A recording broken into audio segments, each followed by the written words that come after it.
Alright. Let's get the ball rolling.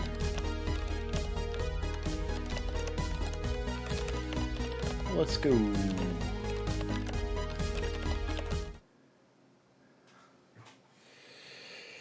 It's your boy. Just checking out the stream on my phone here.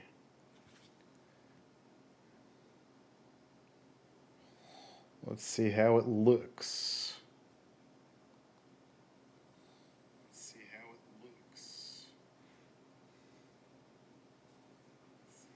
Let's see. I want to see if there's any glare off my glasses. Okay.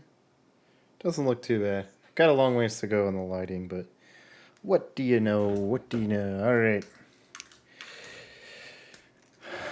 Let's take a little Twitter break.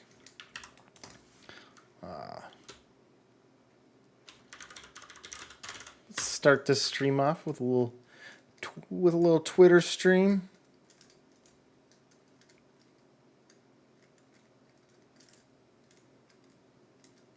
Got some engagement.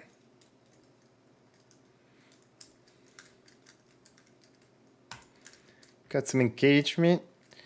Computer enhanced from Casey Muratori.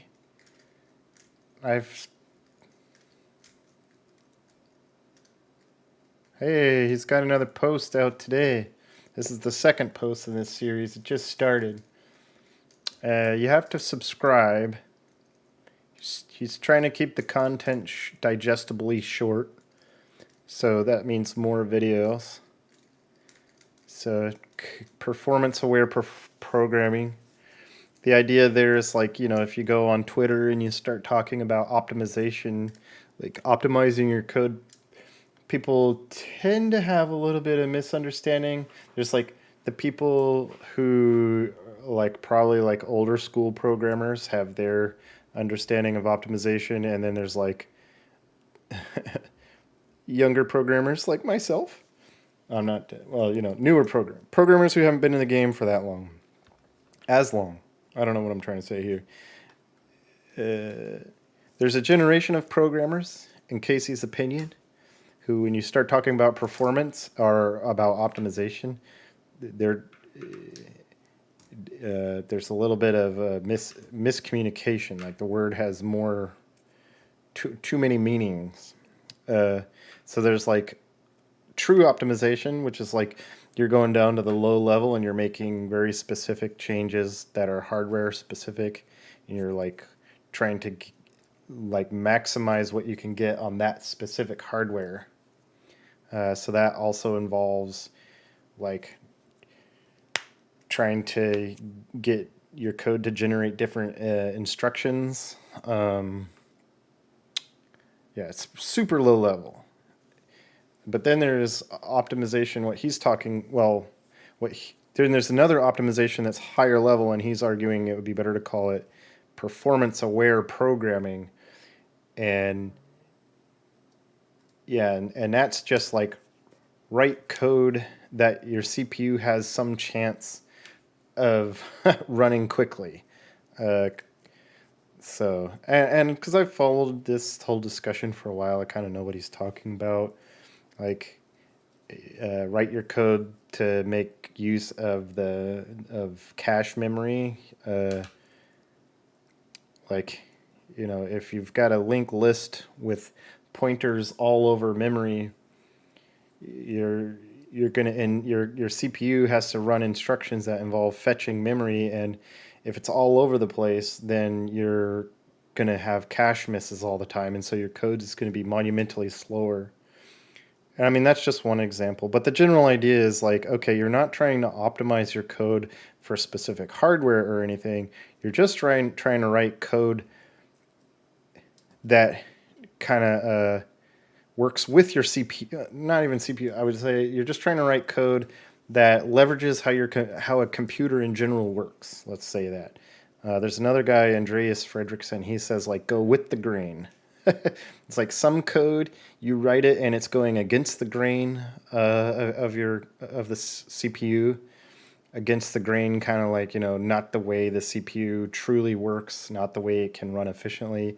And then there's with the grain, and that's like you're writing your code in, in a way that assists the CPU to do it, to be able to run efficiently and fast. So anyway, I would probably subscribe to this. I did. I think it's probably worth it. Casey is a little bit like, sometimes I'm following him on Twitter and I'm like, oh my God, why does this guy have to be like this? But, I think that the investments he makes in education in general, like trying to educate people, is really valuable. So, like, for me, that makes it worth it to kind of like deal with some of the things that kind of like, why you got to be like that. But cool, John Carmack. I have no idea what he's talking about. Yeah, I don't know. What else we got? Hey, this is cool. These are like little bit masking stuff. Again, Hacker's Delight comes up. We talked about that in one of our streams. This is cool. Create mask for bits other than the lowest 1 bit. This is tight. I'm going to save this.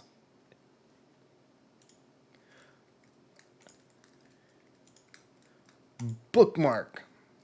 Why am I seeing this in bright mode? Like, what the F? Dim, thank you. Ugh, it's always such a relief to switch to dark mode. Such a relief. What do we got out here? What do we got?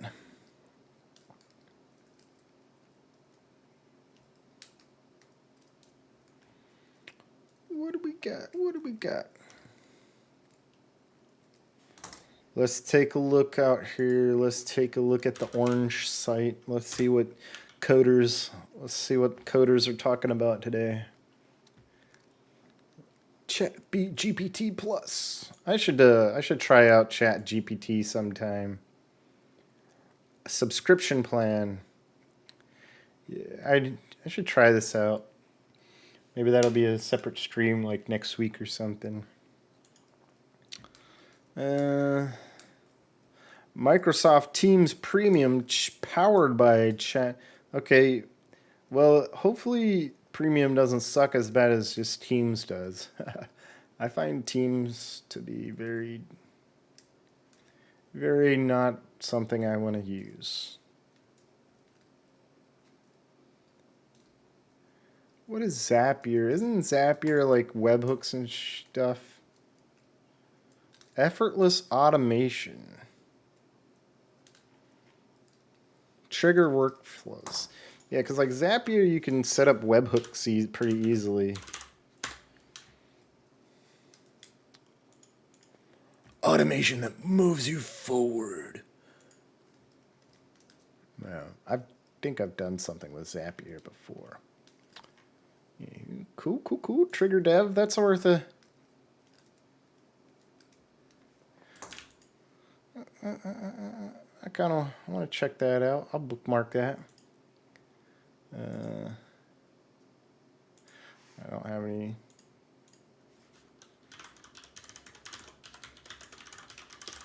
Yeah, this is how you know you're never going to look at it again. But anyway, I tried. Who wants to be hired?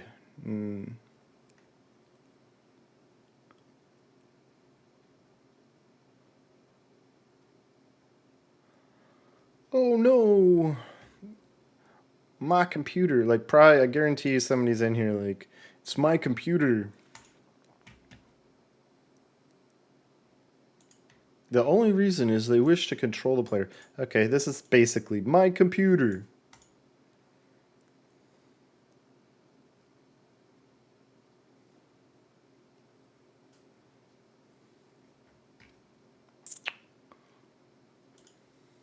I don't necessarily agree with it. I'm just saying, like, there's just kind of like a standard response out there.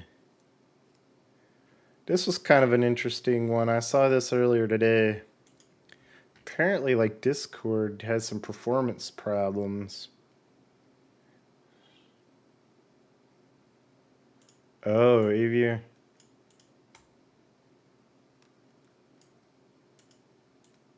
Oh, this is cool. All right, I'm gonna give him a vote. Oh shoot, I'm not logged in. I think I can log in.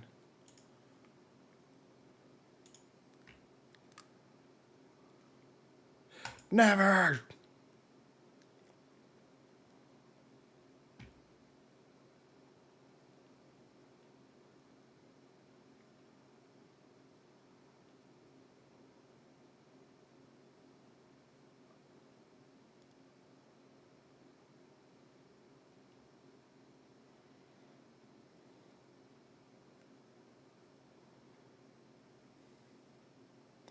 Discord can do some strange things on your machine.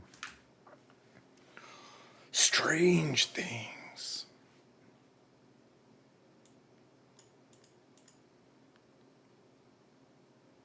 All right. The last thing I wanted to do was check out graphics.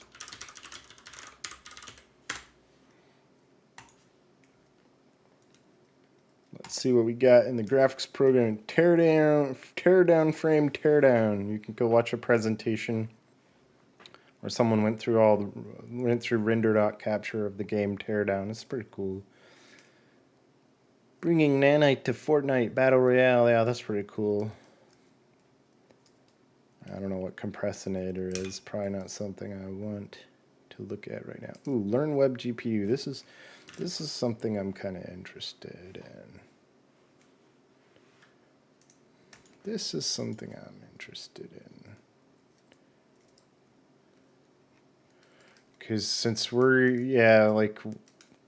this is something I'm interested in doing. I wonder if you have to use IMGUI. I'm sure there's something, but definitely want to look at this later.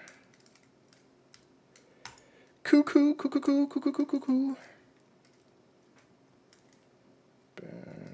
Wow, lots of Battle Royale stuff, yeah. Alright. I think it's time to start coding. Alright.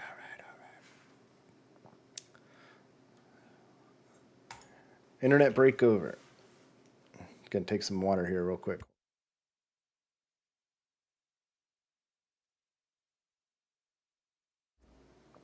Alright. So yesterday we got that program to the point where we can run. We've got our preliminarily two windows that can dock. So that's pretty neat.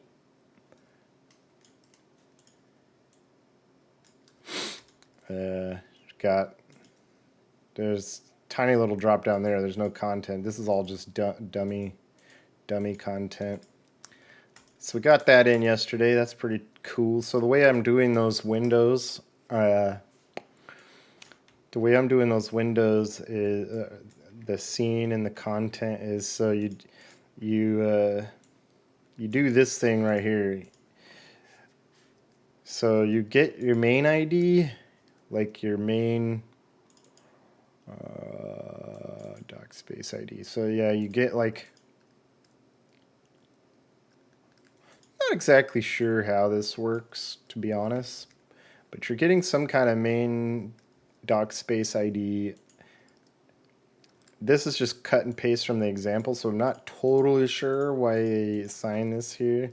But then you do this doc builder split node, and you pass in this main one, and you're saying I want to split it to the left. I want something, to the left of it that's 15% of the total width. I've just picked that. I don't know what this argument is right here, but we could probably go. That's that 1, 2, 3, 4. That's the fourth argument. 2, 3, 4.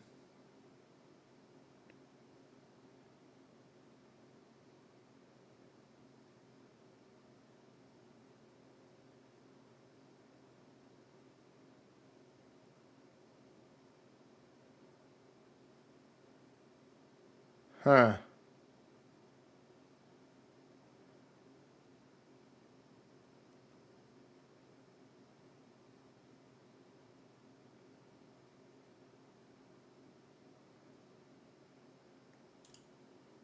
Oh.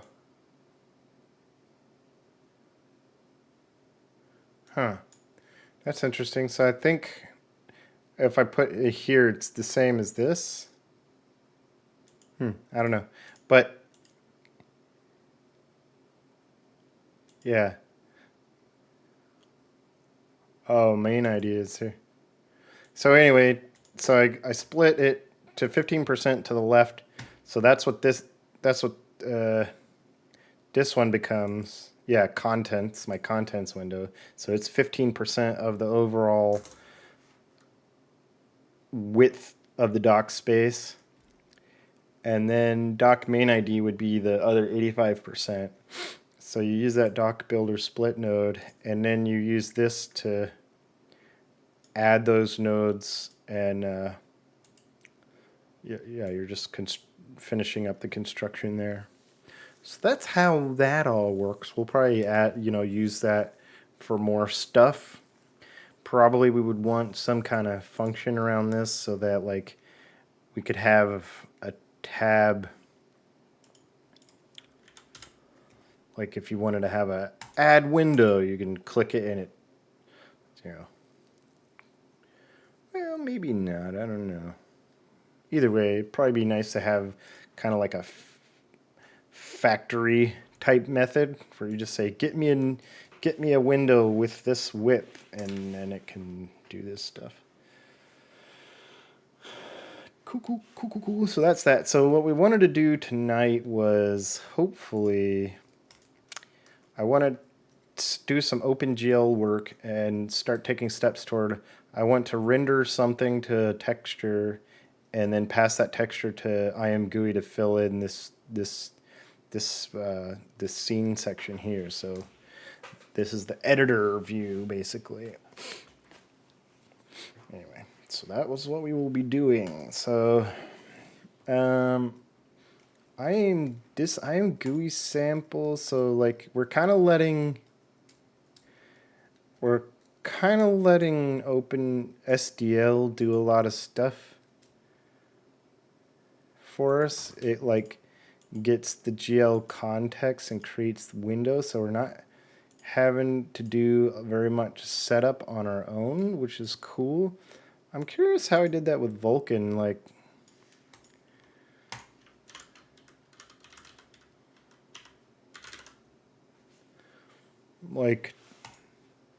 oh jeez.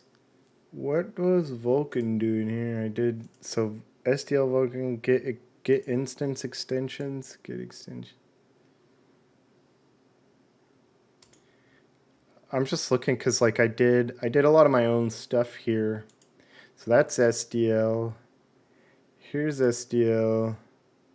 Okay, but I did like my own stuff here of like getting the context. So I wonder if there's a thing with GL.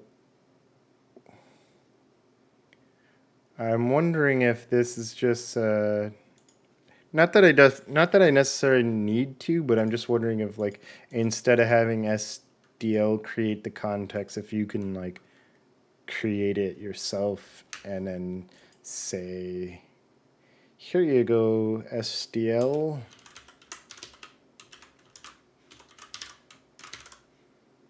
Yeah, I don't know.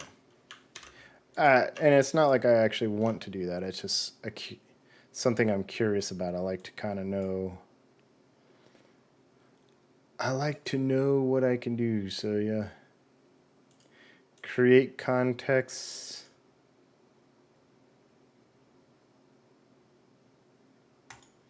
Make current. So could you have multiple contexts? That's interesting. So like if you get current context, that's interesting. So like you could create your own SGL or your own OpenGL context and then set it. I'm not totally sure what I would use that for, but seems like something that would be cool to know about.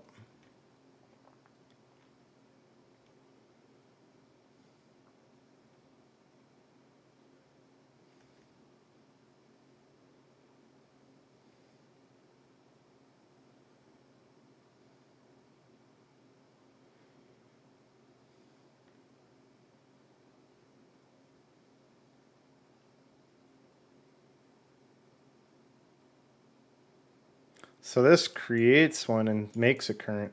So probably what you could do is if you create your own context, then you would just set it here. So that probably is like the answer to my question. Cool. All right, but that's not really what we want to do. We want to figure out how to basically. I wonder if we do want our own context. We could like create our own context for something else. That's making it too complicated for now. Making it too complicated for now. What I want to do. What is it? What is a GL context? It's just a pointer. Yeah. All right. What I want to do is figure out how to render to a texture, which I haven't done that in OpenGL in a while. But I want to do it. I'm not going to go read some tutorial. I'm going to read the OpenGL spec, or at least the OpenGL programming guide. It's like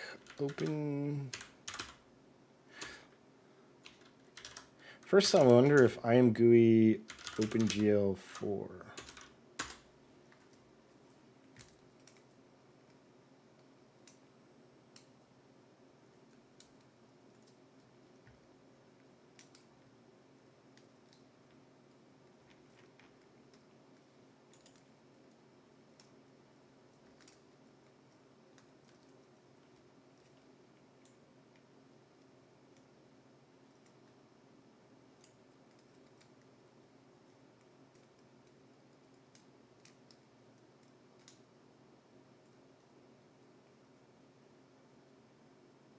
All right, whatever. I don't really care about that right now. Let's go figure out how to render to a texture. OpenGL.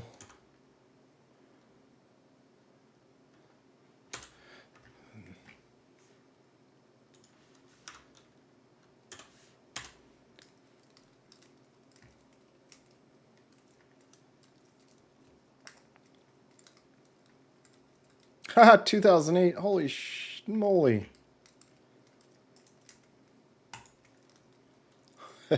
I'm going all the way back to 2008 rendering. Oh my god. That's okay. It's okay. It's a new open standard.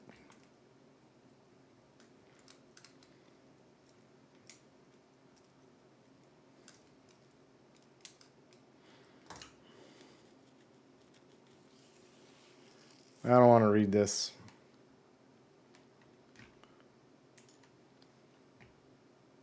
Maybe I should go read a tutorial. The problem is when you read tutorials, it's just not that informative, I would say. Here we go. OpenGL. Oh, that's OpenGL. I mean, we can do learn OpenGL, but I don't know. Let's see. OpenGL 3 programming guide.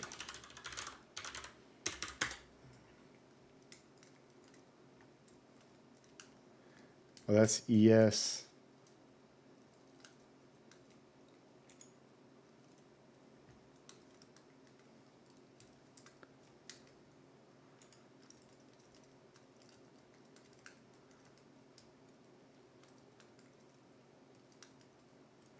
Cool. Glad to see this opening so fast. This is kind of boring right now. Kind of wondering if I should just go back to Vulkan. No, Vulkan sure would be fun though, right? I'm really struggling with this.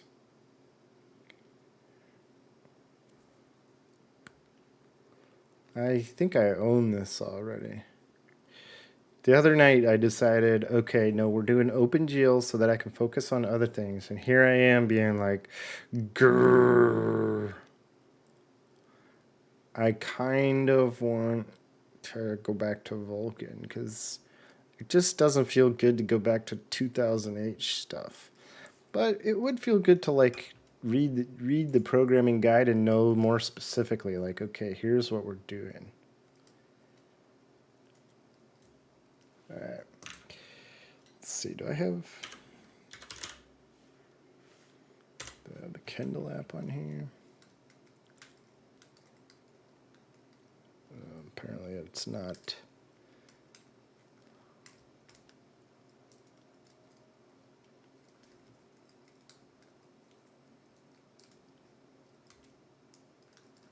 Okay. Oh, this is my DirectX 11 stuff. Cool. Collections? No. Here we go.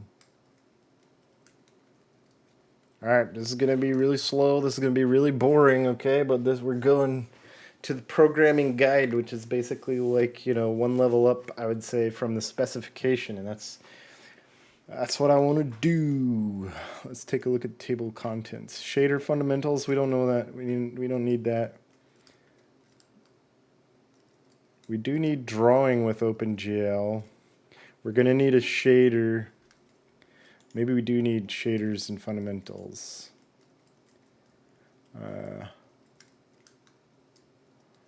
Because we're going to need to do we need to compile them. Let's go do drawing first. All the remaining printable initial import to use in drawing. Instanced rendering. The primary use of OpenGL is to render graphics into a frame buffer. To accomplish this, complex objects are broken up into print. Why is it doing? Are broken up into print? Blah blah blah blah. We know that kind of stuff. OpenGL primitives support lines, triangles. That's what we want. Points, GL point size, points, line strips. We want that. Triangles, fans. We don't want all that. Okay. Do they have any compute shaders? Cool. Compute shaders will be fun. Let's see. Open data. Let's open.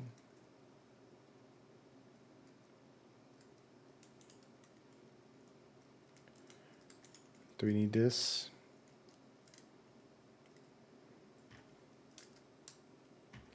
Our first program. Here we go. This is what we want. We're not using GLFW. We don't want that.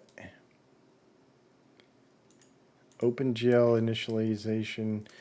We're not using that.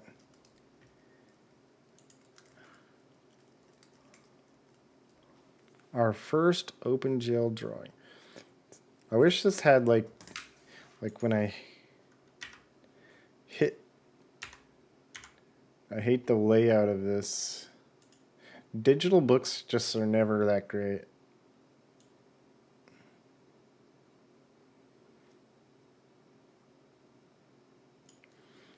All right, with all this setup and data. Oh, wait. I don't know why it's trying to get me to highlight stuff. I'm not trying to highlight anything. OpenGL initialization. We did all that. OpenGL.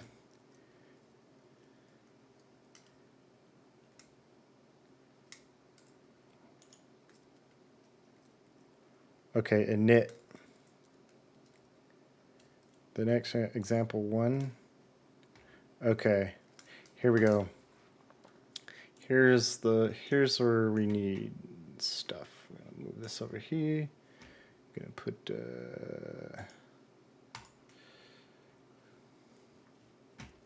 our first triangle. The problem is that we don't actually want to draw this.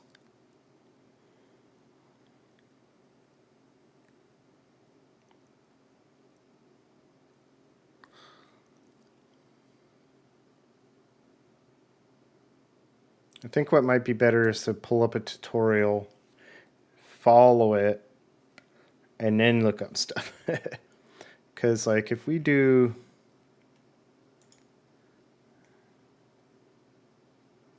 let's because we need to render this off screen. We're not trying to actually render it to. Let's see if like learn OpenGL.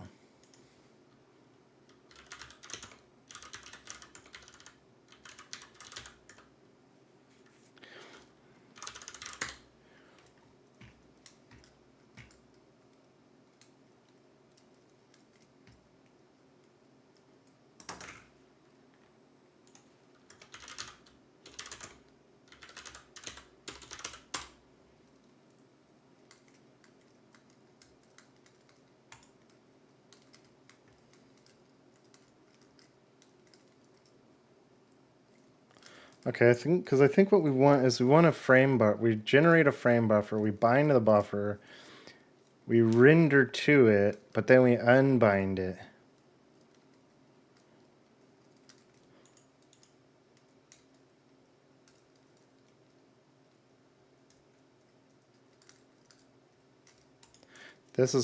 Here we go. This is what we want. Yeah. All right. This is what we want.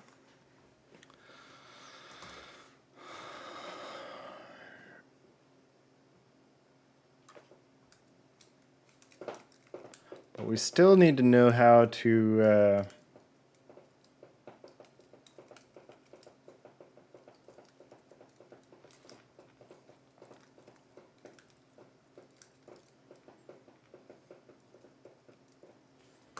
and it's like I'm sitting here in front of these lights and then with two computers. It gets a little toasty. I might need to take off my sweatshirt. All right, so we're in a color buffer for writing color, a depth buffer.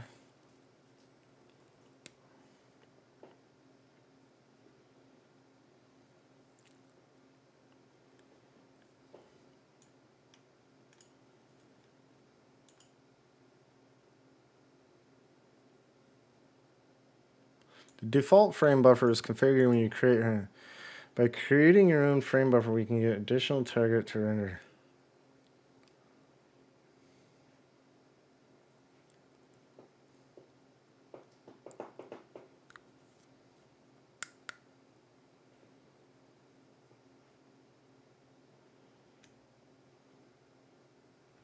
I thought I had uBlock origin, right? Oh, I gotta add.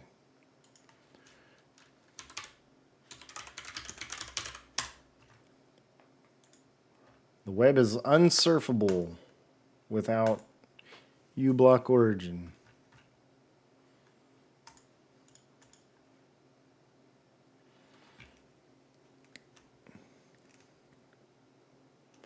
All right, so we do want to do that. Oh,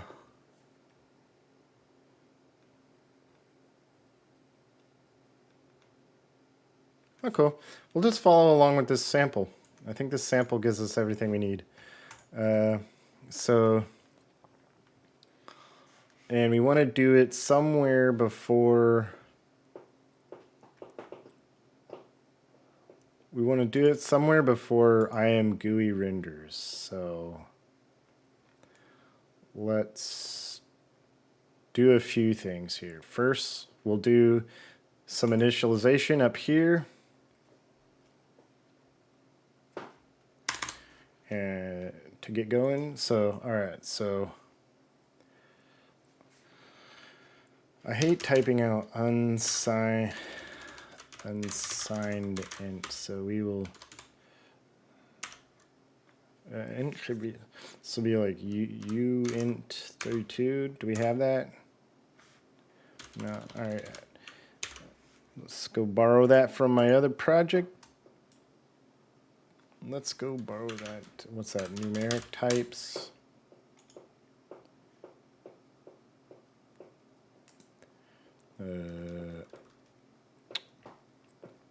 Reveal in File Explorer. Copy. I'm always like a little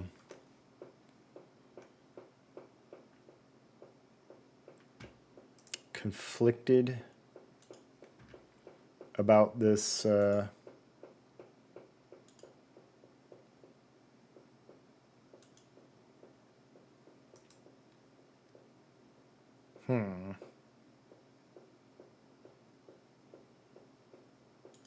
Where do I want to put this? Do I just want to put it in with the runtime? I'll just put it at the top level here. Numeric types. And then I think I have to go to my CMake list.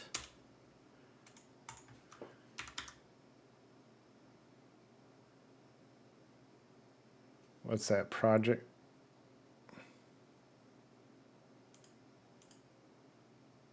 Numeric types is on, so I need to do. How about we do.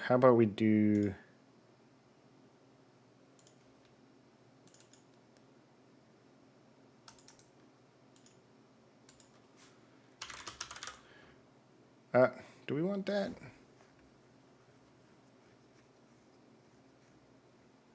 I don't know. Getting a little too in the weeds here. I don't want to include source, right? That like that in my CMake. That's not quite what I want. I'm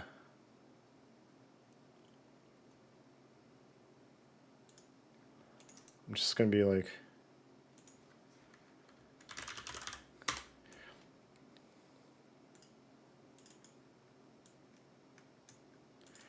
Yeah, okay. I don't know if this is how this will stay, but like we'll just put like generic includes in here. Or so then we want there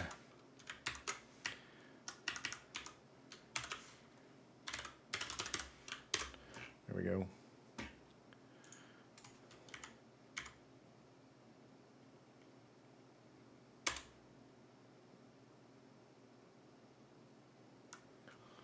All right.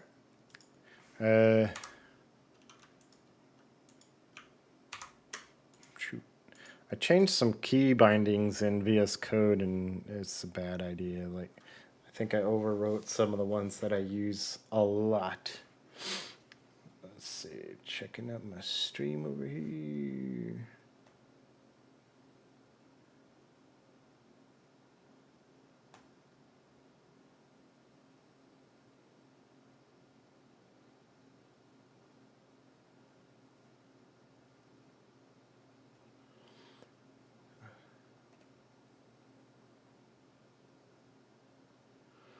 Cool. This stream is not moving very fast tonight. I'm sorry about that. I just, and then I should be able to do.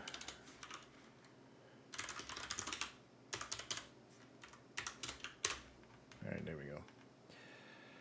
It's not going because I haven't totally made up my mind about some things, but also, so we probably need something here. Yeah. We probably need to include like OpenGL. Like if we go to IMGUI.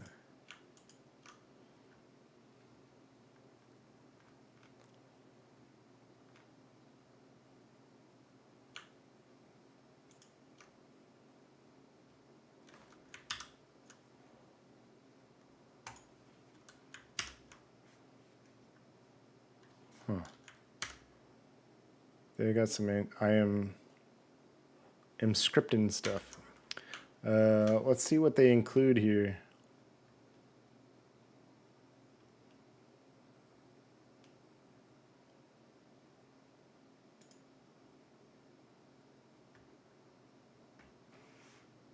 Oh, they have their own OpenGL. Oh no.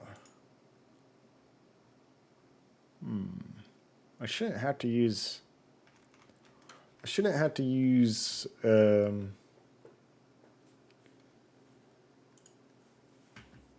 am I trying to say? I shouldn't have to use SDL stuff. I should be able to use OpenGL directly. I'm just not seeing.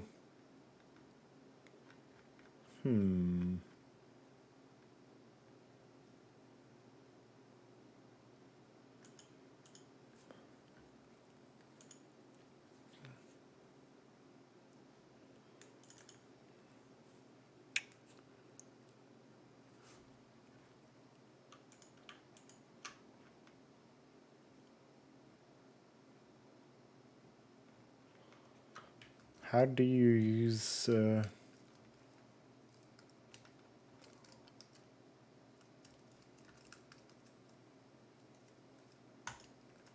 shouldn't have to use... I shouldn't have to like use SDL here.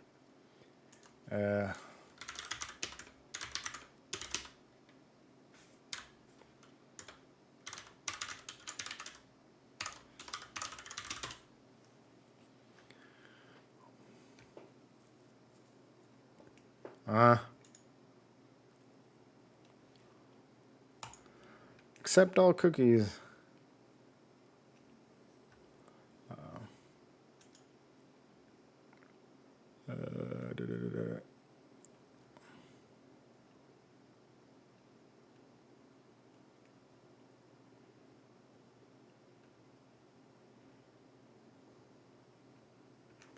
There used to be someone like SDL, OpenGL.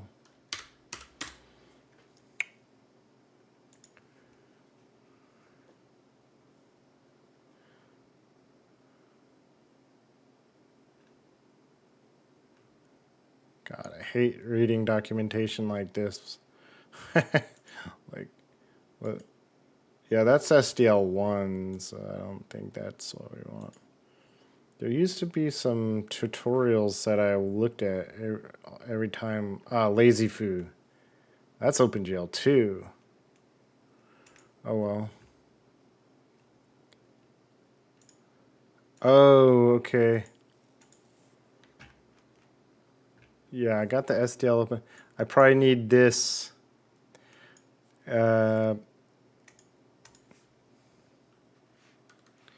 Because it's a GL loader.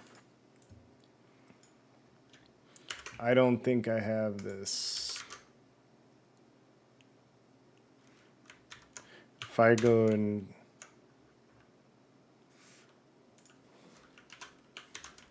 try to build this, I would expect it to fail. Huh? Maybe I do have this installed? Well, I guess we'll just try to use it for something. Like, if I go like this, that should not work. Yeah.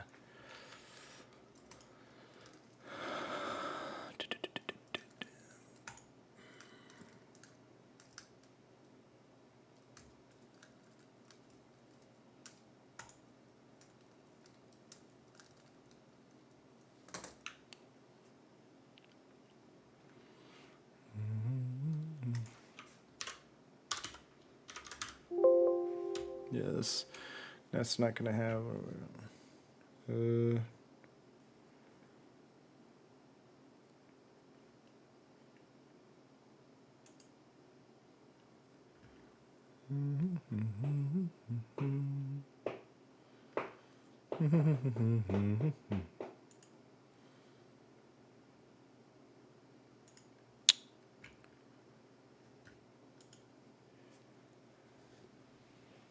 It's another slow programming night. I'm just getting off the board here. Like, there's a few things that I'm just not. It's been a while since I did OpenGL, so I'm like, I don't remember how to do it.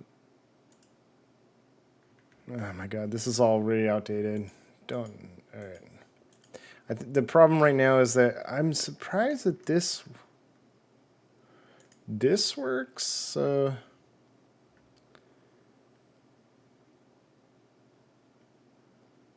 Let's see. I never understood. They're not the same thing, dude.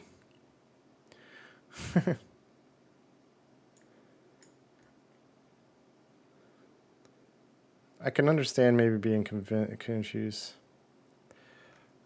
I don't know how to find an answer to my question.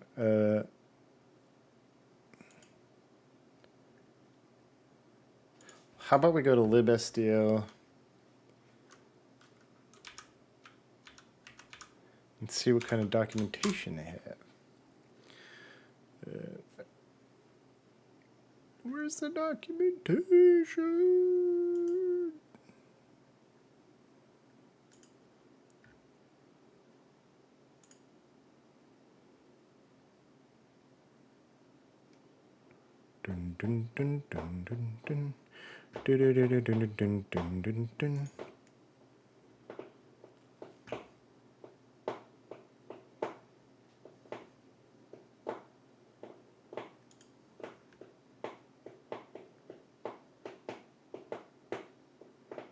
Oh yeah, we're having loads of fun programming tonight.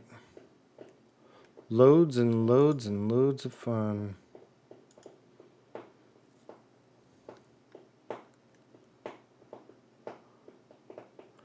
I mean, I think this is GL.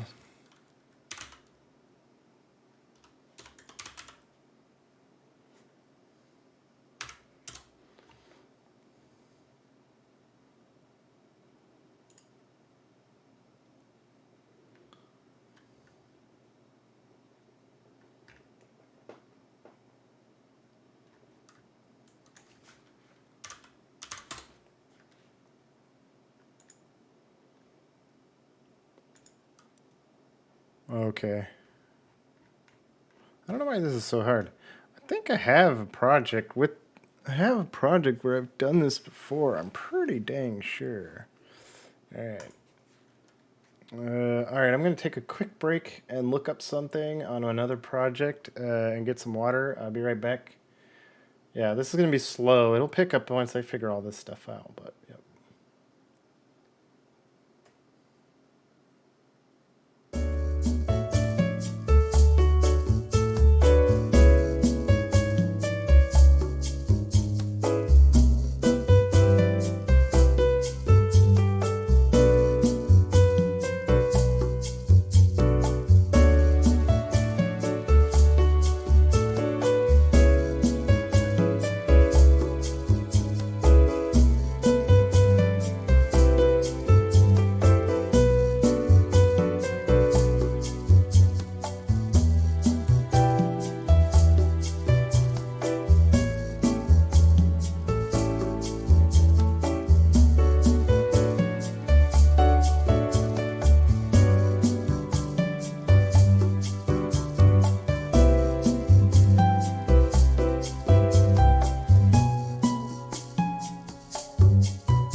All right. Yeah, I'm just looking at some old code I wrote a few years ago that was using OpenGL. And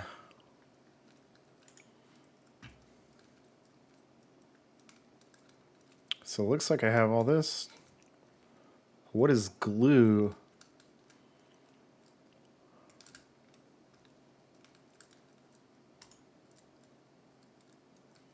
Why am I using SQL?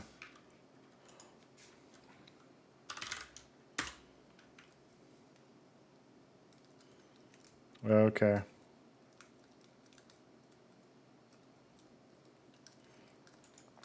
So I was using that.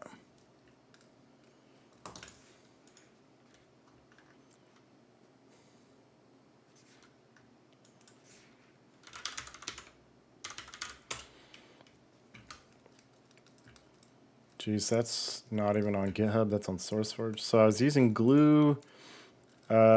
Let's go back here. Code.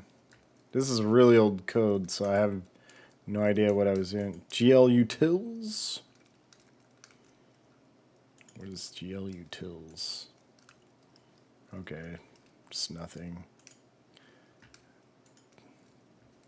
Glue. Okay. So I was using glue as a way to load. What is...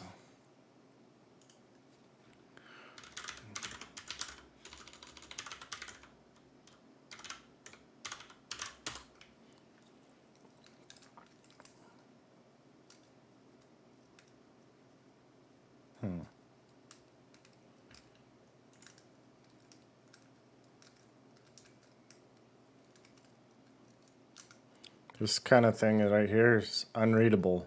Can't read that.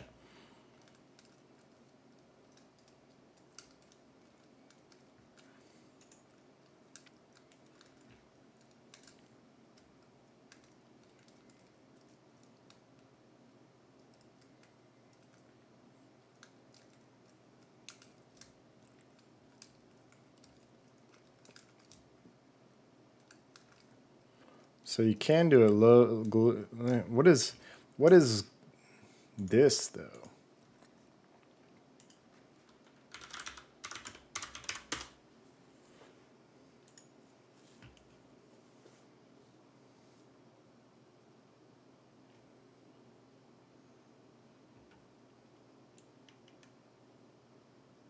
Oh,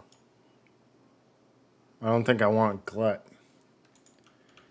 That's not. That's. I don't think that's what I want. So I think I do want like glue. All right. What is this one? Oh, I like this. Okay, here we go. It's on GitHub. This other one, this is like...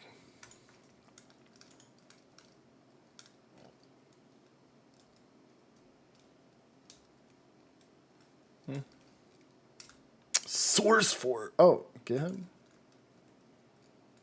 Okay. I wonder why you would use glue versus glue.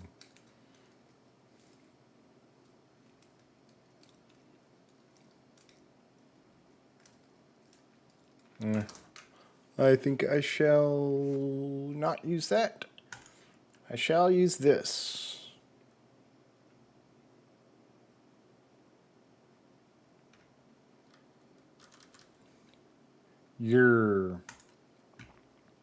All right. So do we need to actually build this? Or can I just download it? Downloads. Yeah, okay.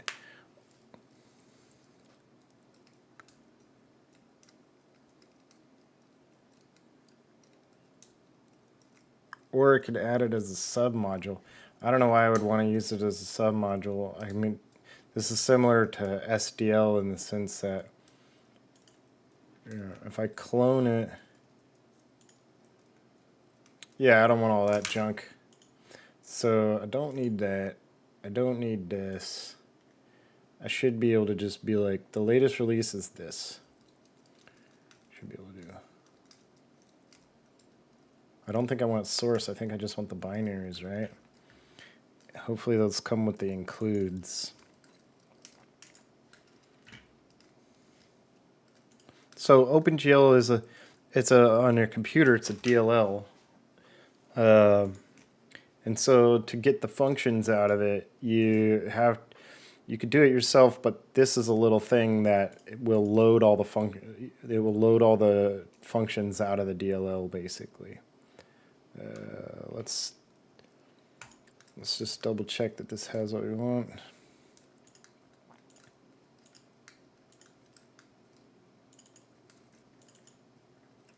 Yeah, so we got our includes, that's what we want. And then we got our libraries, so if we wanted to statically link it. Cool. I don't think we want it. So if we go over here, revealing file explorer. So if we go over here, external, and then we do. Why is that taking 1.5 billion years? What? Why is that taking forever? All right, we don't want the doc. We do want the license, so we'll be like.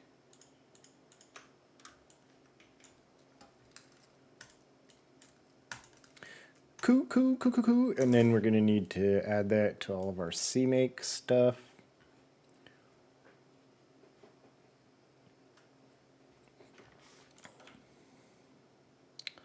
I got to revert my... Oh, wait. There we go. But I think the shortcut I changed this to, toggling the sidebar, is the shortcut that used to open another window. So that's what I messed up. Yeah. So we want to include...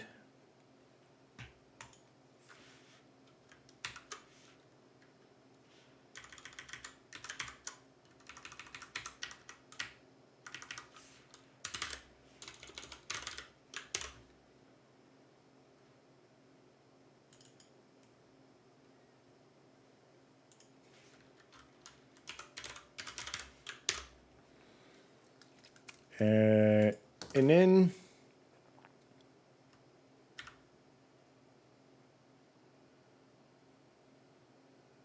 I wonder why I did this static imported and this one shared.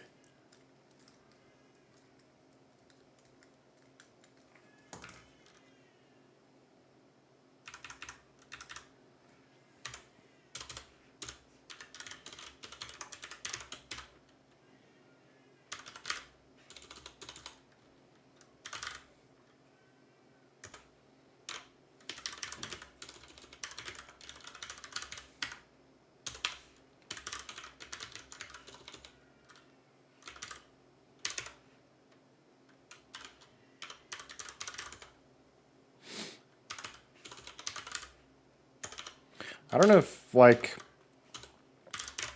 with CMake, I honestly don't know if you actually have to use these capitals or if it's just, like, to help you separate, like, you know, like if it's in caps, you know it's, like, a CMake cap keyword.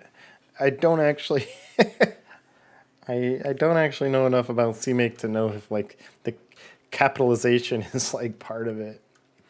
It'd be weird if it was. Like, I would have to assume that it actually doesn't matter if you do these lowercase, but, like, if you make it uppercase, it's easier to identify, like, hey, this is something I'm telling CMake.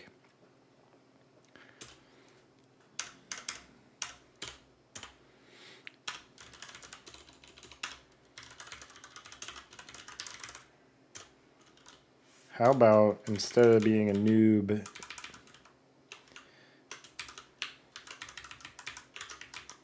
so we want to add...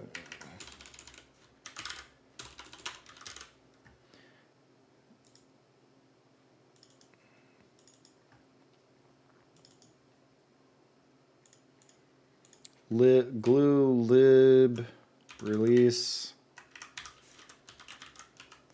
x64 What's the difference between glue and glue 32S?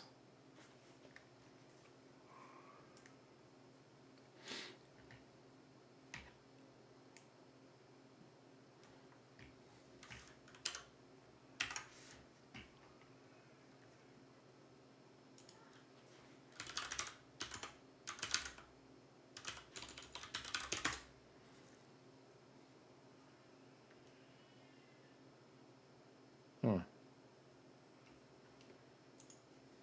2005. Oh, static. Good tip, good tip.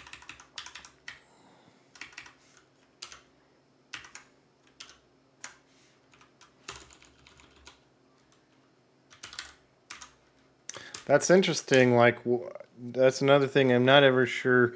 Like, when you do a DLL, you still have a lib. And, like, what's the difference between these two? But you can see there has to be a difference because, like, this one is so much bigger. So this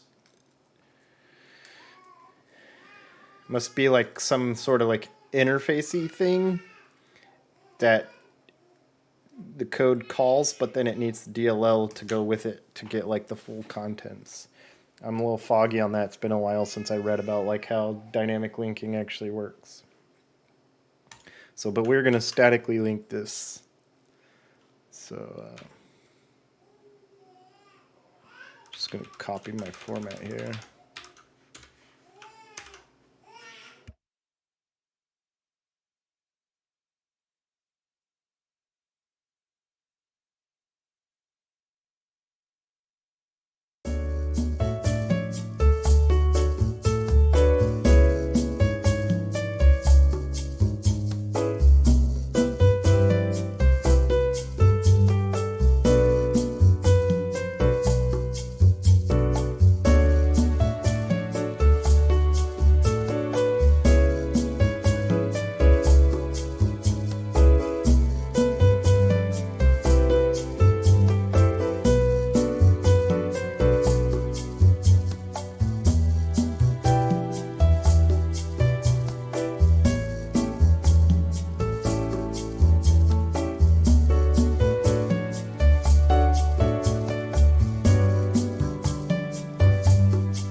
little bit of a interruption.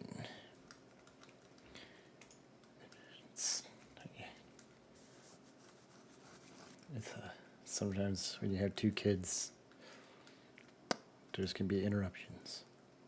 All right. So we're doing the static. So we should be able to go up here, and now what we want to do is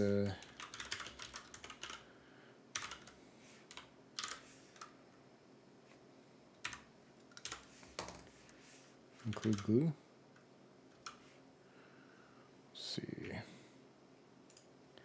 Let's see if they have an example. We don't need that. Don't need that. We need this. Oh. Maybe.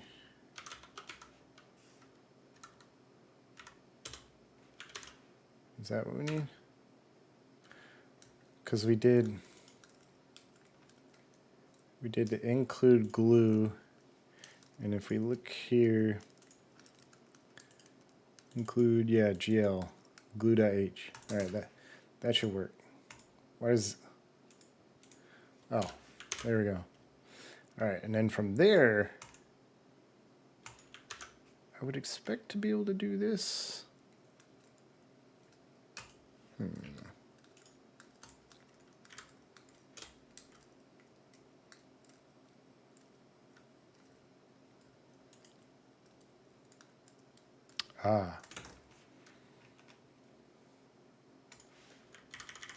Have to include this before SDL.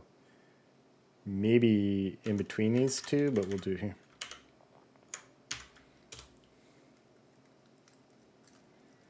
Okay, so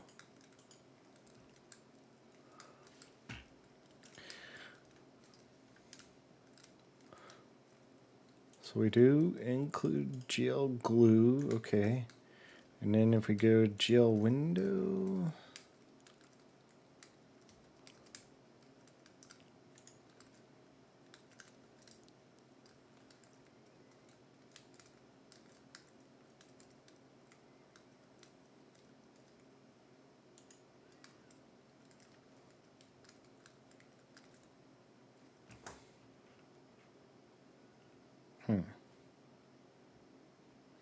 I wonder why you need to call glue a knit. Probably because that's what loads stuff.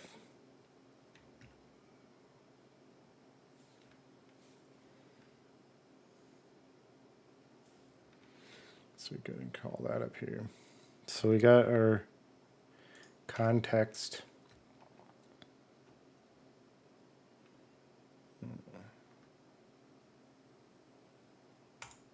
Okay, we'll go down here and be like,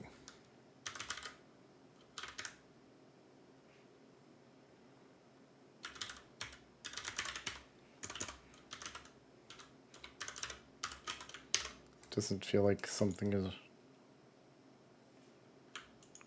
okay.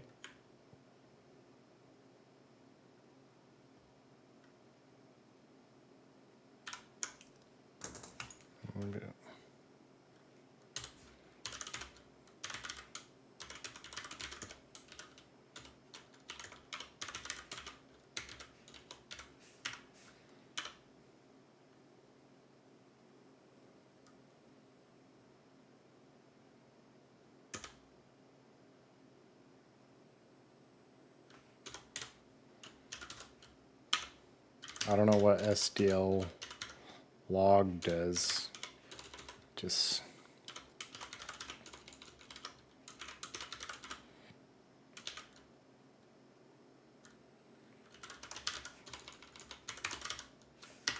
there you go. I'm just early out. Okay.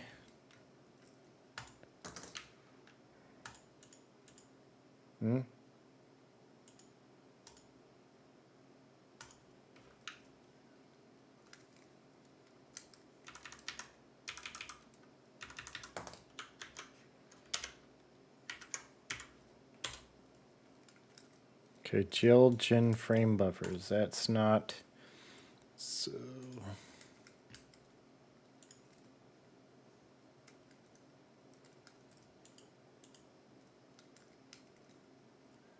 It should be.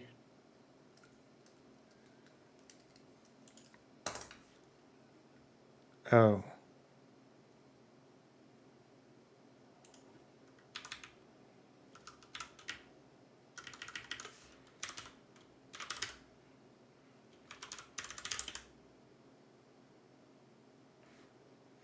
So that works.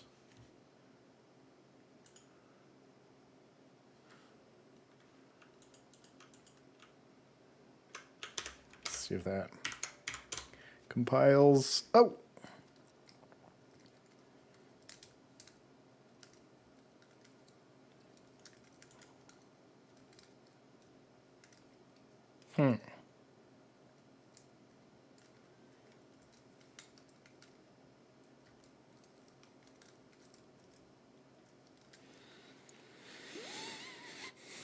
Unresolved external function, blah, blah, blah, blah, blah. Does that mean that, oh, we added the library, but we didn't add it here. Huh?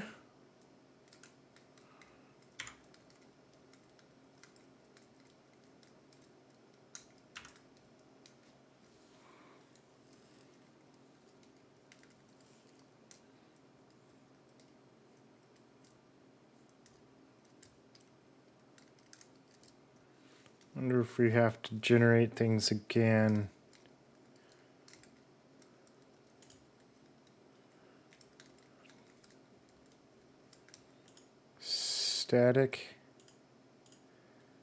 Static imported target.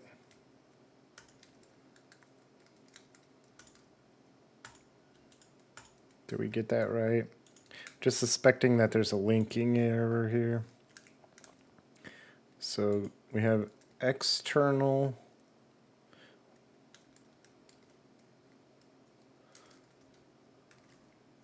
glue lib release x64 GLEW 32s.lib. So that should be working. Oh. No, I shouldn't have to do that because because of this.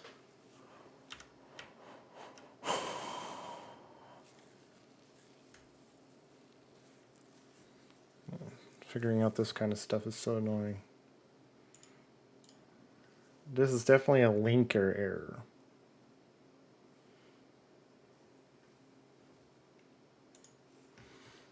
Back to my old project. What did I do? GL window. Initialize.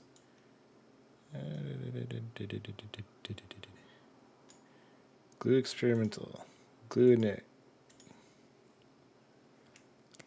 Okay. GL window, GL, where was it? GL2 utils. This is where we got glue.h. And here we got, okay. And then what was my build command here?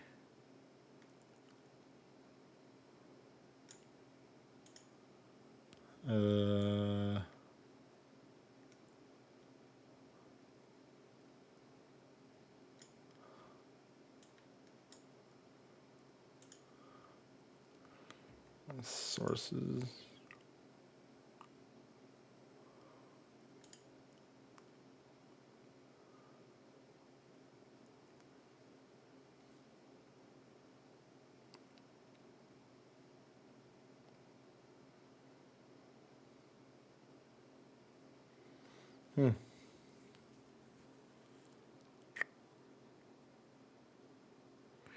Interesting. Here I only did glue 13.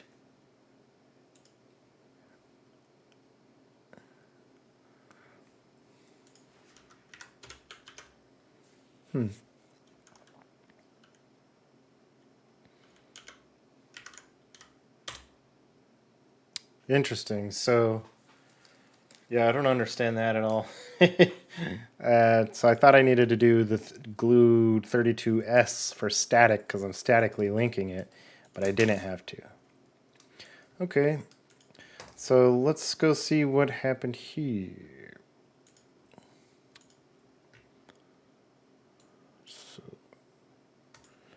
we want a frame buffer.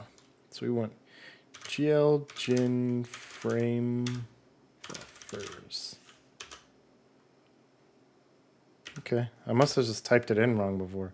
So this is our frame buffer. This object parent uses somebody being done so the function.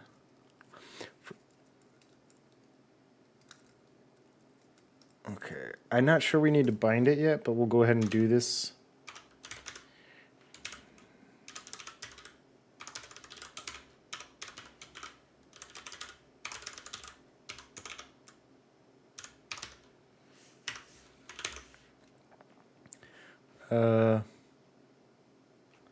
Binding the GL frame target. All the next read and write frame buffer. Yeah, okay.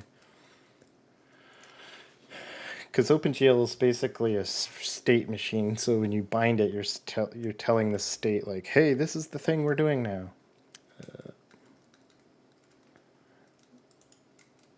It is possible to bind a frame buffer to a read or write target specifically.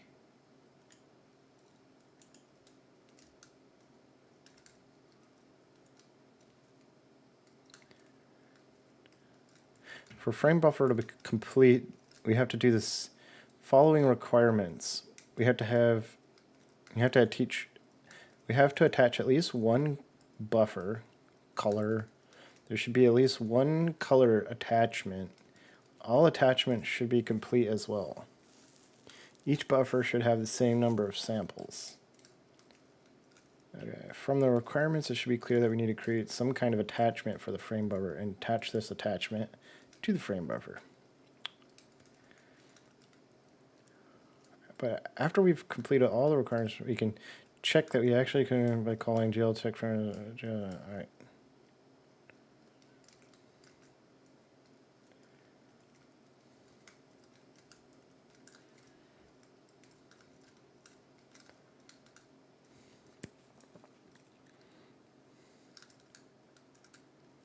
An attachment is a memory location that can act as a buffer for the frame buffer. Okay, think of it as an image. When creating an attachment, you have two options: take textures or render buffers. Huh. So I guess when you create frame buffer here, you're really just creating a handle, but then you actually have to create the backing memory for it. Okay, so we're going to create our... So it would be like...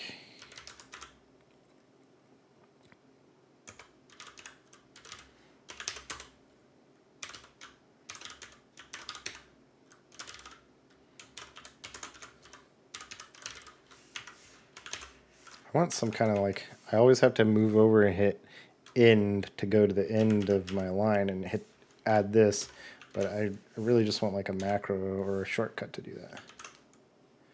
Is that not right? Why is this one...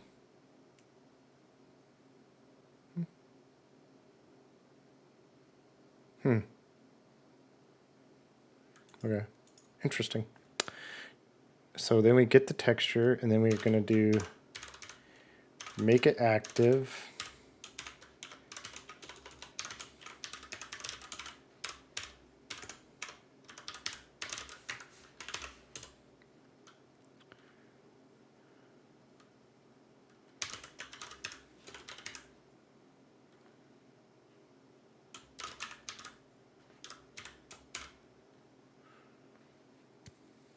When attaching a texture to a frame buffer, all rendering commands will write to the texture as if it were a normal buffer, or like color, depth.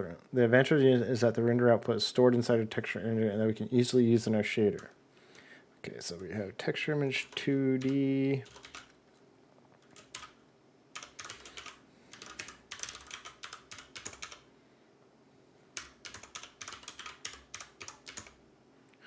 telling it what size we want it. This size probably needs to change to be the size of our dock space, so we'll, well, might not.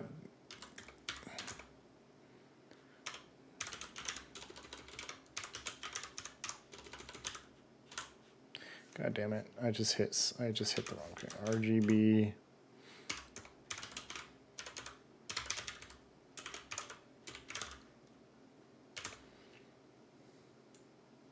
No.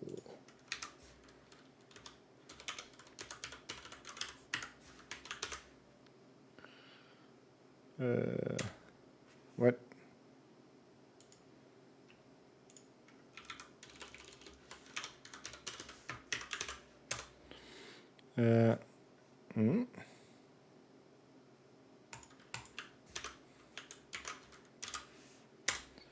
Sometimes VS Code gets kind of behind what you're doing.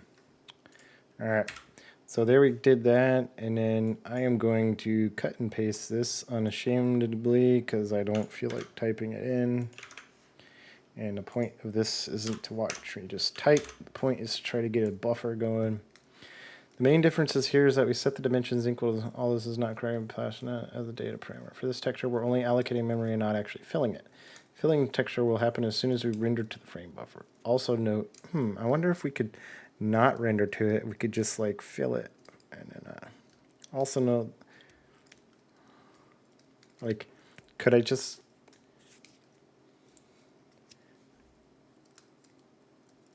Oh my goodness. This might be easier initially than I was thinking, is that we don't even need to render it. We could just fill it and then pass that. Let's go look up the documentation on this.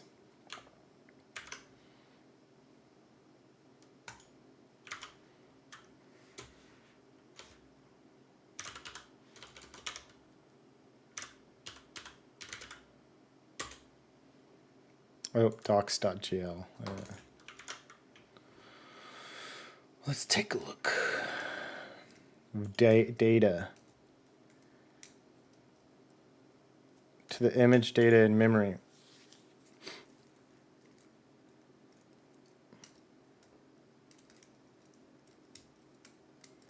So theoretically, we could just like fill a buffer with color and then send that. Yeah, let's try that, and then we don't have to render to it. We don't have to set up all the rendering stuff right away. So like if we're doing this,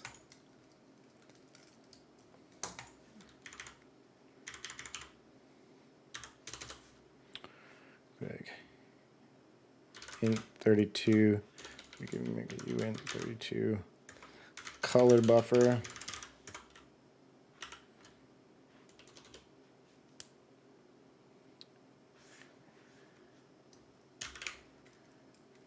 I mean 800 times 600, right? That's me looking around the mic to see my number keys because I can't. Because I just don't know where my number keys are, man. And then we could be like,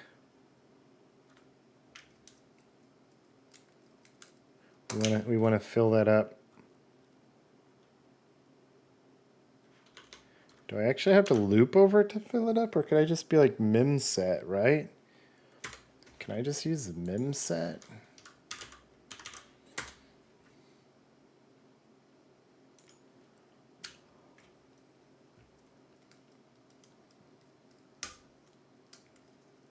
Copies the value into it, right? Can I be like,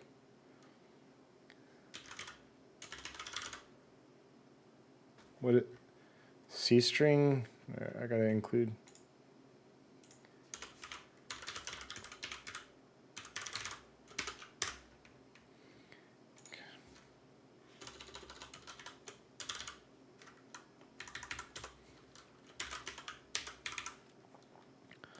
Let's see, destination is color buffer. the value, we want to color, like, let's do red. Does it have to be 0 to 1, or can it be 255? If we do,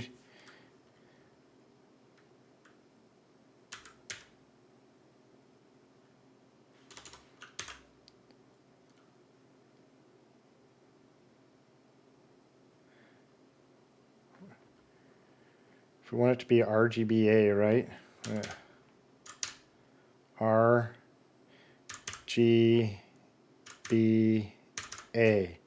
So this should be white, right? And the count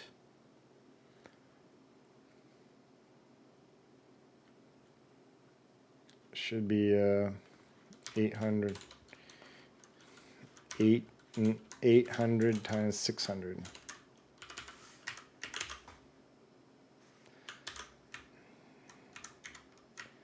And then what we're going to do here is we're going to be like,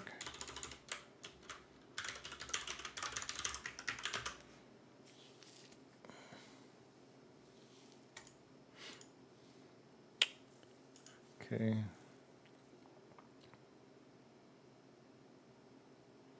Okay, so then we actually need to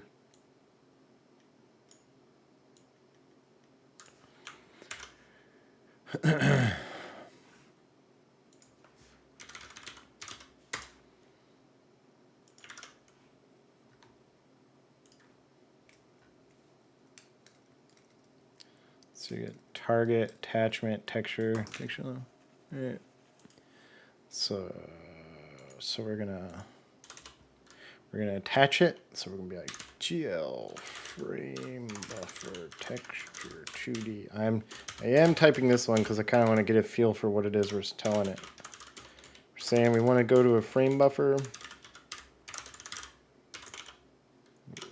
GL color. GL color attachment 0, so you must have some limit on how many of those there can be. Oh.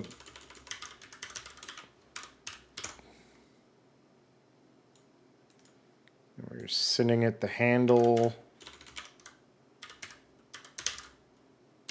And then what's this last thing?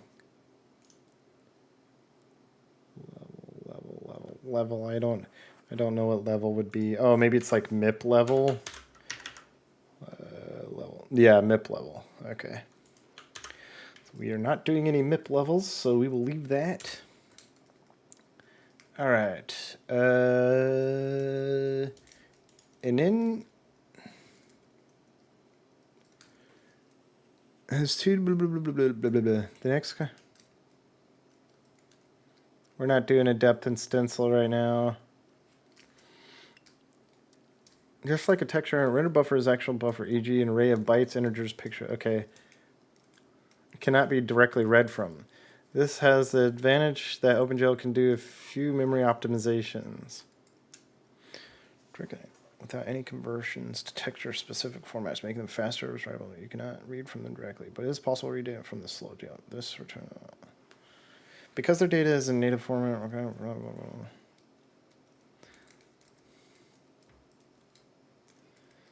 All right, well, we're not doing a render bar.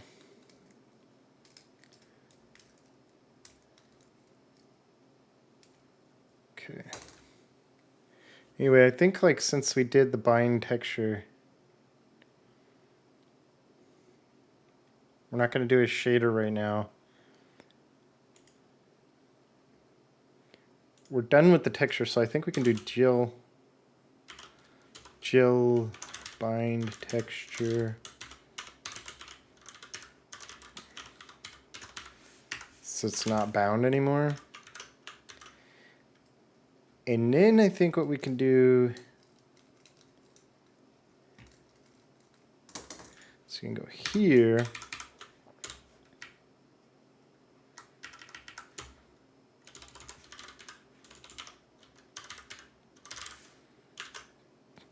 We're telling IMGUI, hey, here's a texture, use it. All right, what this is either going to fail or it's going to draw white into our scene view.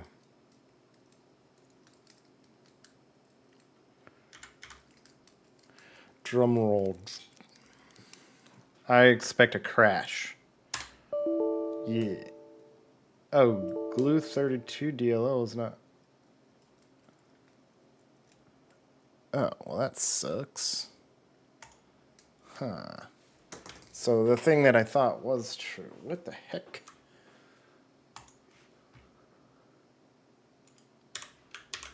If I do that, that doesn't work.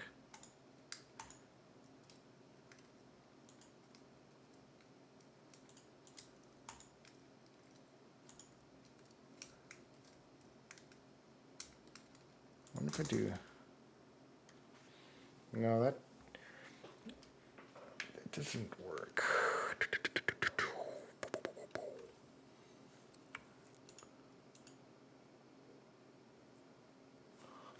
CMake.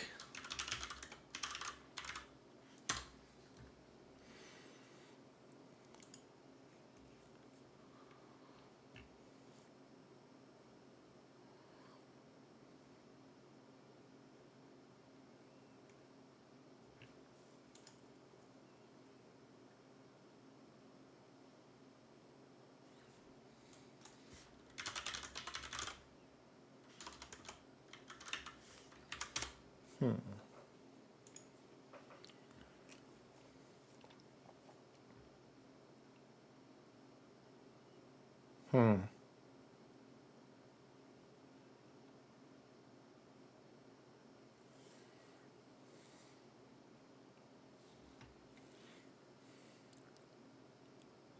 wonder what this imported thing means.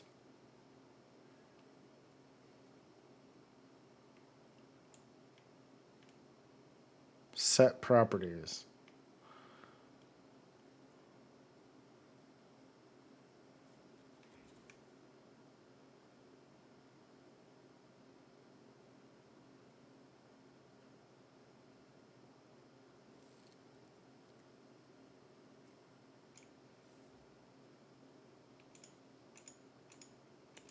Imported location.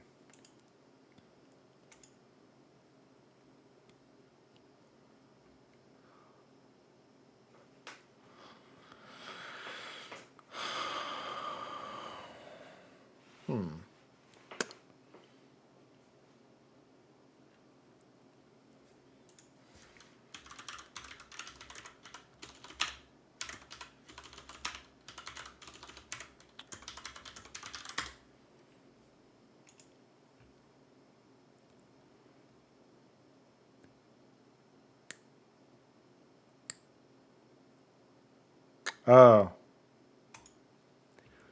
Interesting. Oh. It says you have to.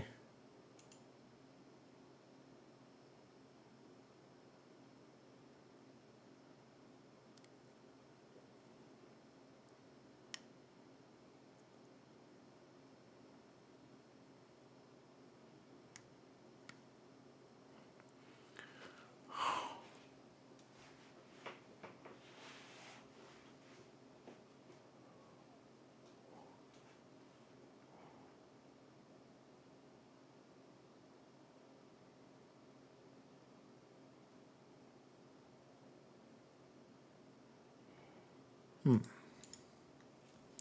we could just do DLL for now.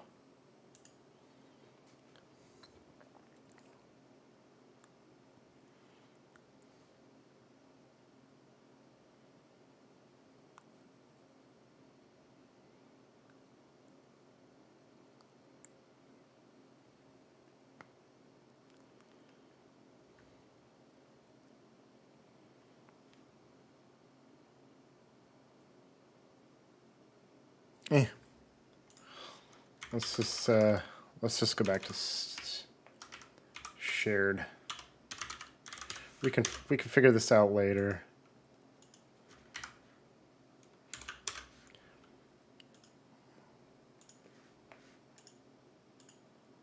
Wait.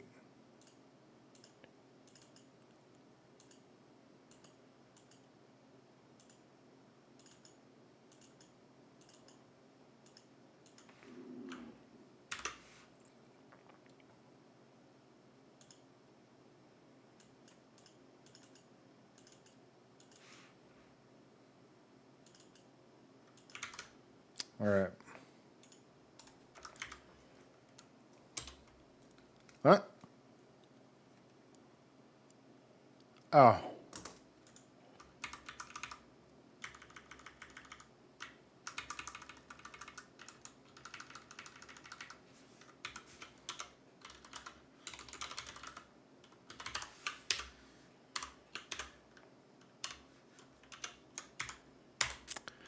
Ooh, yeah, building a project.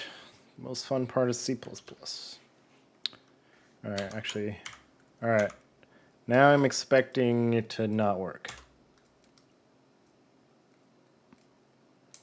Yeah, let's... Okay, so this is where...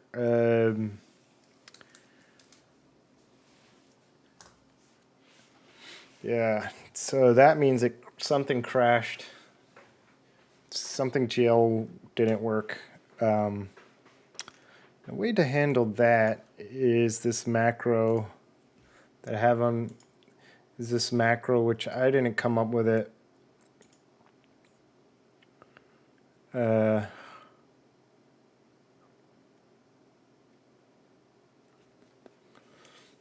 It's not like yeah, I didn't come up with it. Somebody else. Define GL call. So you do this. Okay, so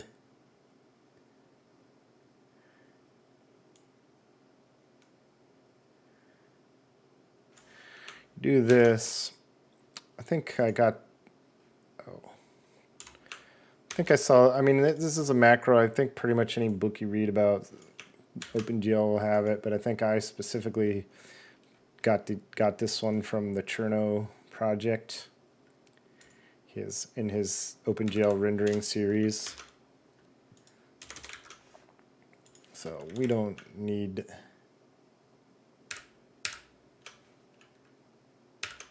we don't need that because we are not doing any Linux right now. So then what you do is you wrap all this GL stuff.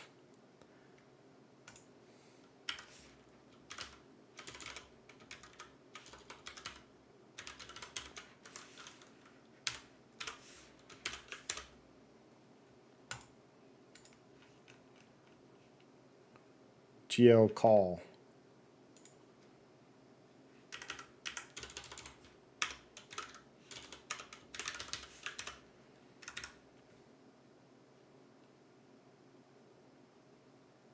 Hmm?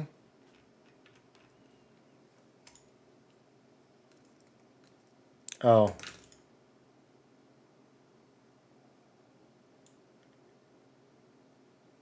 Guess you have to do... now let's go take a look at the C++ one, huh? Okay, so you gotta have...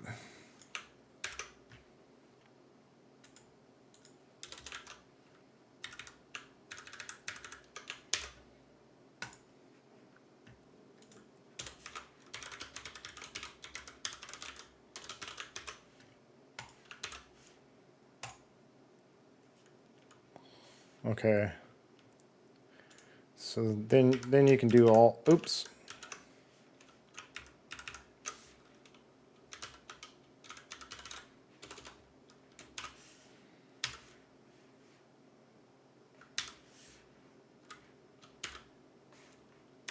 Tight. I don't know if you can wrap this. I don't know why not. Let's try it.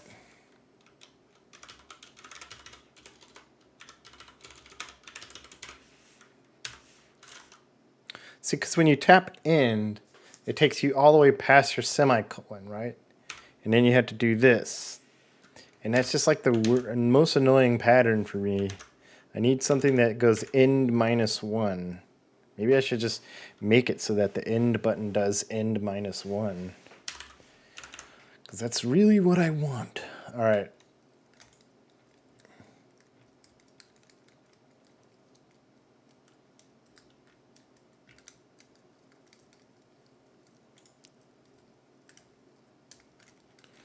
I would assume if something went wrong, it would be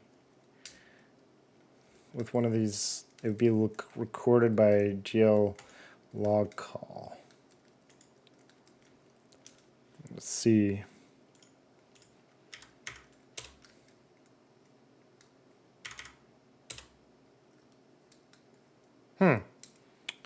So it crashes without telling us why. That's always what you want. It's always what you want. What happens if we don't bind this?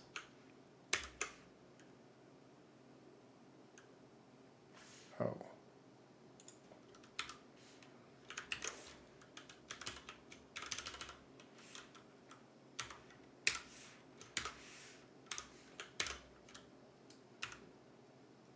Oops.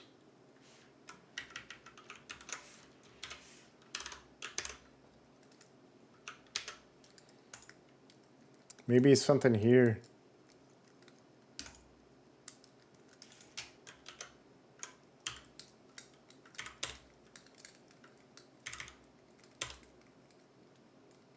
All right, time for some debugging. Might have to wrap up tonight without having actually done anything.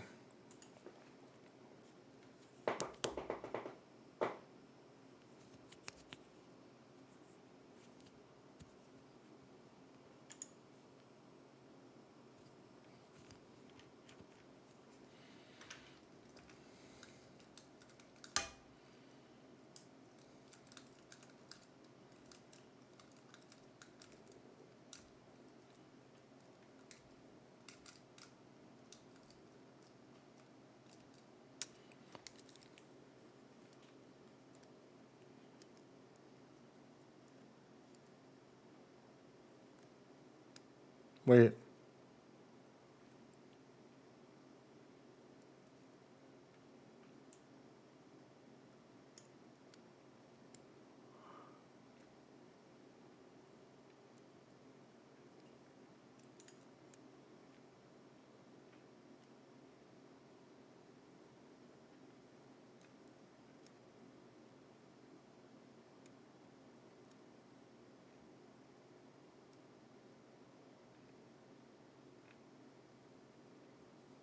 Okay, so they're using the render buffer as a depth stencil.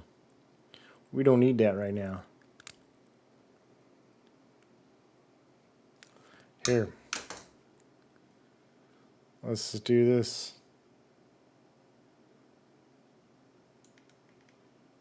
Let's copy this.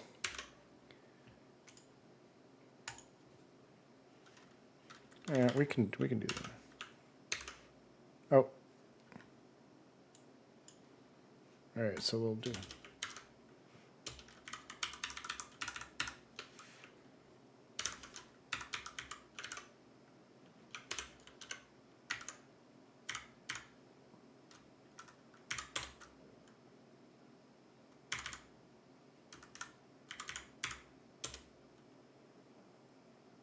That didn't do anything.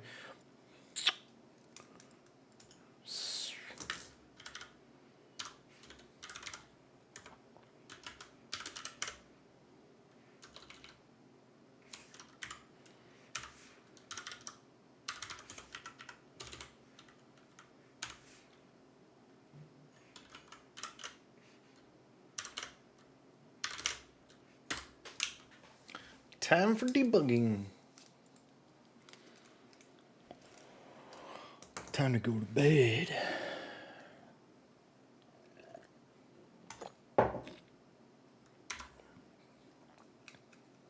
Aha.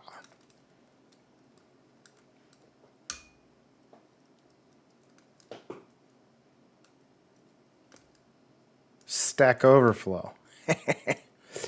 probably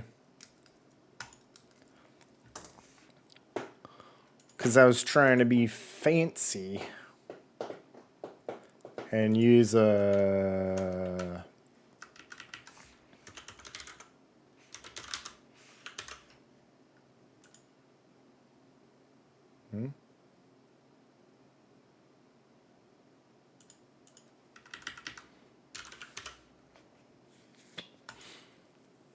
Do I need to do it that way? What am I doing here? What kind of noob?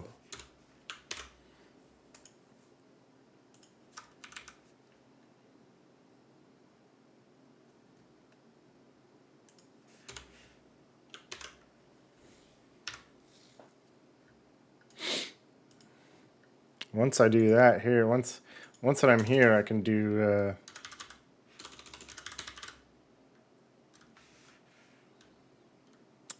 I can do what, delete, right?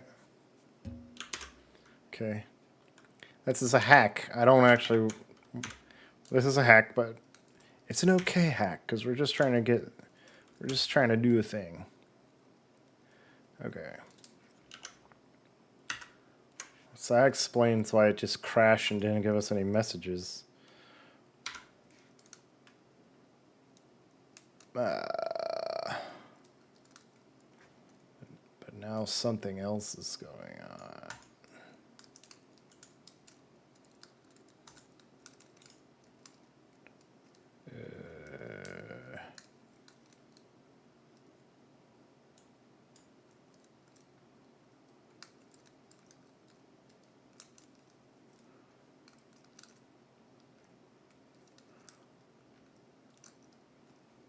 Huh.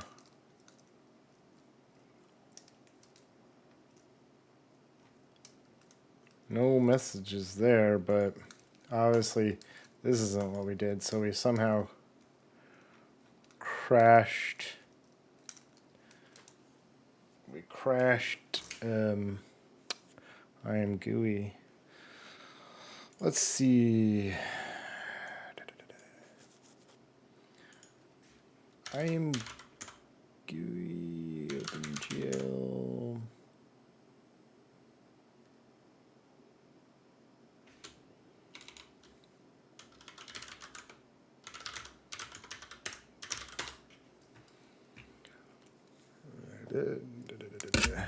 I found the documentation for this, and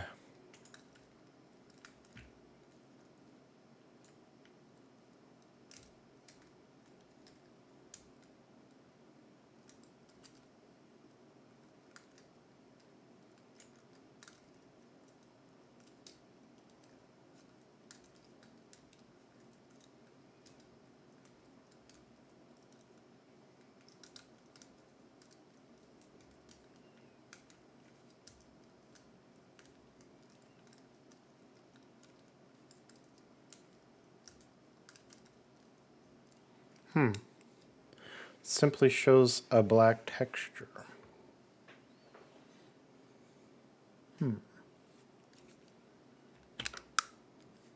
That seems like what it's doing to us. So we do. Should we take this? Seems like if I needed this, it would have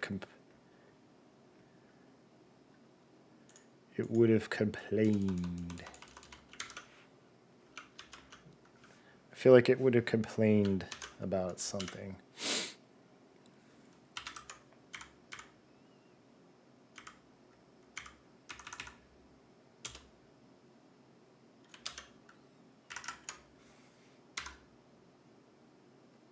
Yeah. I'm sure if we attach RenderDoc to this,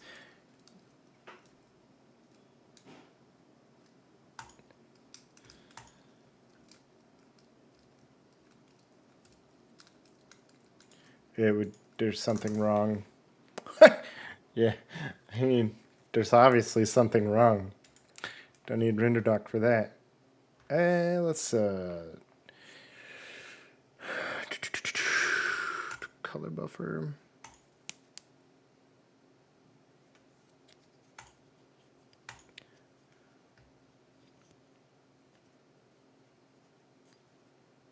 let's, oh, this is RGB.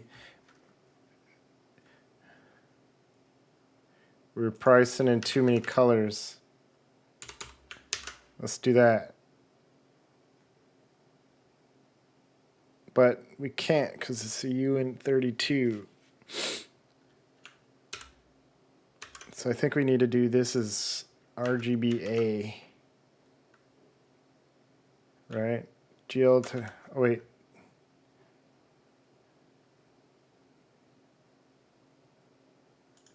Let's just do both of them. We'll go look at the documentation. Oh, also unsigned byte. Let's go take a look at this. My guess is it's probably there. That's a good candidate for having done something wrong. All right, so let's see. Internal specifies the number of color components in the texture. Yeah, so we specified 4 components. So let's see what we have. Oh, and so we might be able to leave this as RGB because it's the internal format, but then format specifies the format of the pixel data. So yeah, we have it RGBA, so we want that one. So this is the format that should be on the GPU. This is the format of the textures you're sending it. And then what's type? That's this one. Yeah, so type. Yeah, we did GL byte, but we're really sending it this. So we need to change that. So yeah, hopefully this fixes it, but yeah, we definitely had some mistakes there. So if it doesn't, there's some other issue, but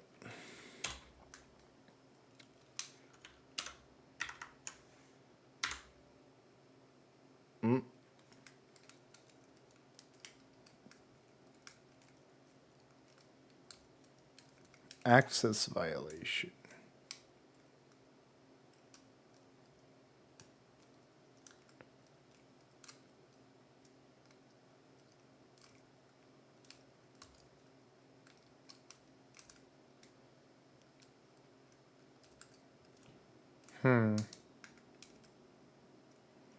What's the access violation?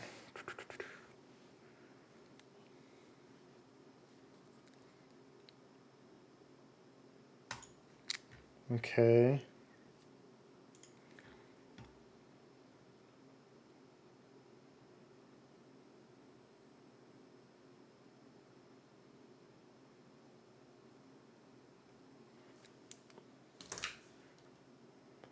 Maybe we want this.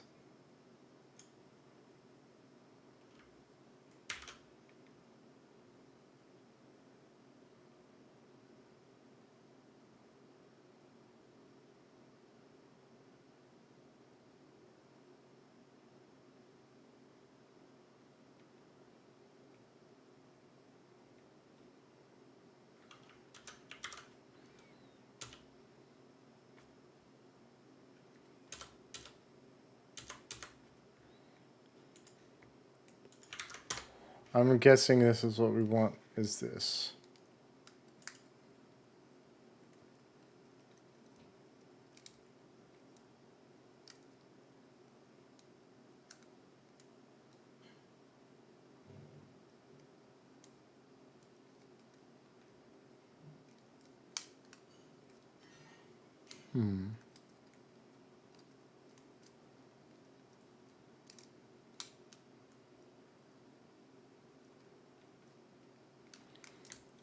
I think that we have it right now.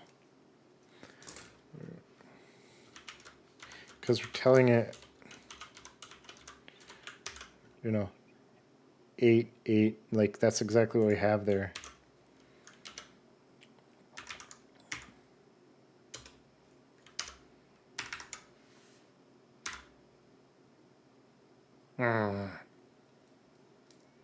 Okay, so we're not crashing anymore. We're not getting any messages.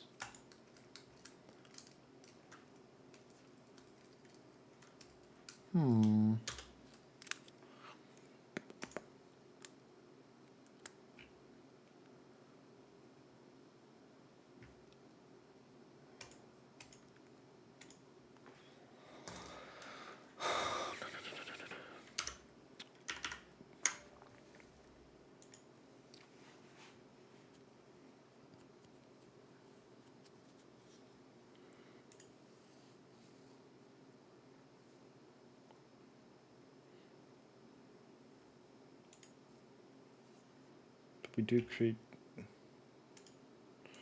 Let's review what we got. We got generate the texture, find the texture, did this stuff.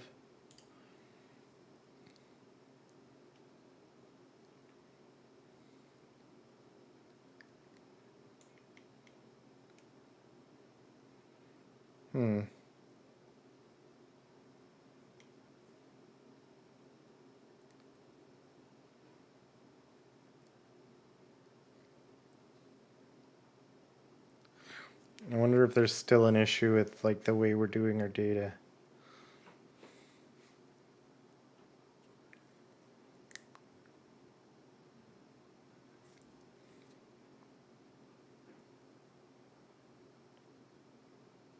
Yeah, because you can see they do.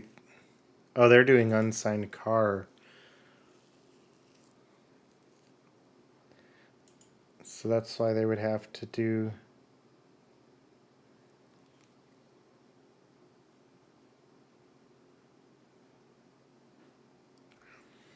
That's why they would have to do 3 times the width times the height, is because they're doing individual characters.